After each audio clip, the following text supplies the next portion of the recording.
I've been watching the hearings that took place in Idaho regarding Idaho's efforts to change how easily people can change their sex of birth on their birth certificates. And I want to make this clear. A birth certificate records the events at the time of birth, and a child's sex doesn't change after birth. So, what they actually are wanting to do is to impose the idea that gender and sex are the same thing. So, if somebody is transgender, they should be able to go back and change their sex at birth to the gender that they identify with. And this gets really convoluted because historically trans activists have said that they identify as the sex that they identify with. But now what they're saying is that they actually are the sex they identify with. Therefore, the birth certificate is inaccurate. Their sex at birth was wrong because of their gender identity. Confusing? Yeah, it's really confusing.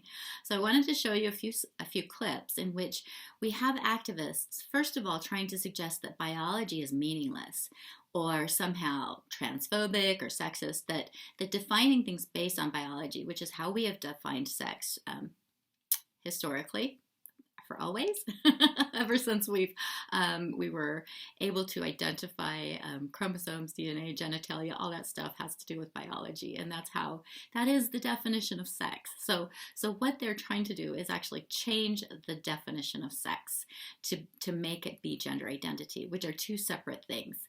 And of course, a baby doesn't have a gender identity at birth; they have a sex at birth. So changing the birth certificate to match your gender identity makes no sense. But here we have people. The first clip is from a woman from the National Organization for Women Now.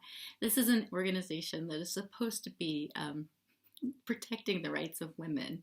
And here we have a woman from an organization designed to protect the rights of women saying that a trans woman is a woman by virtue of identifying as a transgender woman. And that biology shouldn't be used to determine whether or not somebody's male or female. Transgender people know exactly who they are, and that is the way they present in the world, or at least that's the way they should be able to present in the world safely. Arguing biology to deliberately misgender people in this committee room is both cruel and a misinterpretation of actual biology. Next, we have a lawyer who gets, again, very caught up in this very strange language because they talk about the birth certificate as recording a sex marker, a gender marker. It gets confusing, right? So they want to be able to change their gender marker on their birth certificate, which is actually their sex at birth. So they're conflating these two terms and saying that people should be able to change their gender marker when, in fact, there is no such thing as a gender marker on a birth certificate. There isn't. Not on any birth certificate I've ever heard of. There's something to record the sex at birth, but there's nothing to record a gender marker. And so them arguing they want to change a gender marker on a birth certificate is meaningless because there is no gender marker.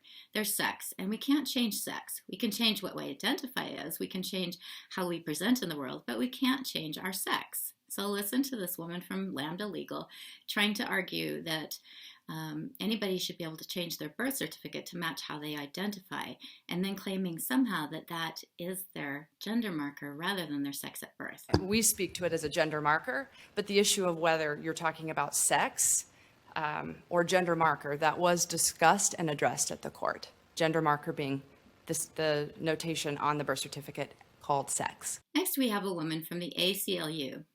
The ACLU, which is supposed to defend the rights, constitutional rights of people, who is arguing that people should be able to change their birth certificate that recorded their sex at birth simply by saying that they identify as something else, that it is actually burdensome and arduous for someone to have to present any kind of documentation that they actually identify as the other sex. This is called self-attestation. And this is what they are moving for in every state of the nation, for people to be able to just simply say that they are the opposite sex. For me to say, I am a woman. For a man to say, I am a woman. But for a man to be able to say, I I am a woman, and for us to completely accept that, for him to be able to go and change his legal documentation so that in fact he is a woman and can have access to all women's spaces and protections. And yeah, it's convoluted. And the fact that the ACLU has bought into this position is mind-boggling to me. I guess they've stopped identifying women, biological women, as a group that needs to be constitutionally protected. I personally am going to self-attestation as someone who's very oppressed by the ACLU and this absurdity right now. Many of our Western neighbors that permit transgender people to complete that change via self-attestation, which removes unnecessary and discriminatory burdens that transgender folks may face at the hands of government. Next, we have a man who says he doesn't identify as a woman, he is a woman, which makes me wonder, what is a woman? Because I always thought being a woman was based on biology, but now I'm being told by a man that he's a woman, not just identifies a woman, but that he actually is a woman. So I'm wondering, am I a woman? I don't know, because I'm not entirely sure what the definition of woman is anymore. I don't identify as a woman. I am a woman. Well, sir, you're not a woman. You're a man who's dressed up as a woman, who is bullying people into accepting you as a woman. You are not a woman. You're violating the definition of woman. And actually, it is the state's responsibility to define these things, because if they don't, we have men like you trying to usurp our identity and invade our spaces. So I'm perfectly willing to accept you as a transsexual, but you are not a woman. Today, all my identity documents are now congruent with my name and gender marker. These include my Idaho birth certificate, Idaho Star driver's license, Social Security Administration, U.S. passport, and copious other identity documents. And this is where this man's rights, this man's feelings are overriding my rights as a woman, my safety as a woman, the safety and the rights of girls and women. This man was able to change his legal documentation to say that he is a woman. Because of self-attestation rules, he can do that without changing anything about his biology. So he is likely a biologically intact male who is now recognized as a female. So if he enters female spaces and I'm uncomfortable, there's nothing I can do about it, because legally he has a right to be in those spaces. It is not the purview of the state of Idaho to determine what it means to be a man or a woman as it relates to me personally. I'm the only one that can do that. Thank you very much. I did not transition gender to be a real woman. That in itself is a useless concept and a fairly sexist and transphobic one.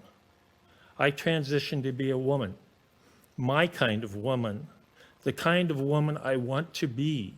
And that involves expressing myself as I am, a whole person, in ways that break gender stereotypes as much as caters to them. A woman is so much more than chromosomes, genitalia, reproductive organs, or some sort of statistic in a government database. A woman is something that is determined by the lived experience of every woman on this planet, including this transgender woman. Someone's feelings do not override reality. Someone's feelings should not override another person's rights. As a woman right now, these men's feelings are now overriding my rights and protections as a woman. Now, I have no problem if someone wants to identify as transsexual, but when they start insisting that their biology doesn't matter and that they are a woman simply by saying that they are a woman, without giving any indication of what defines a woman, they're basically erasing the whole concept of sex and replacing it with some sort of nebulous, ill-defined concept of gender marker, gender identity, which is supposed to supersede biology. It never ceases to amaze me that those cisgender detractors who disparage transgender men and women actually have no skin in the game and seem to arrogantly feel they know more about the lives and the needs of transgender men and women than do the transgender men and transgender women themselves. His statement just indicates how little he understands about being a woman. He clearly is not a woman, because if he was, he would realize that we do have skin in the game, that these are our rights that are being overridden by men's feelings. This man clearly has no idea what it's like to be a vulnerable female and who wants to protect spaces so that we don't have biological males in them.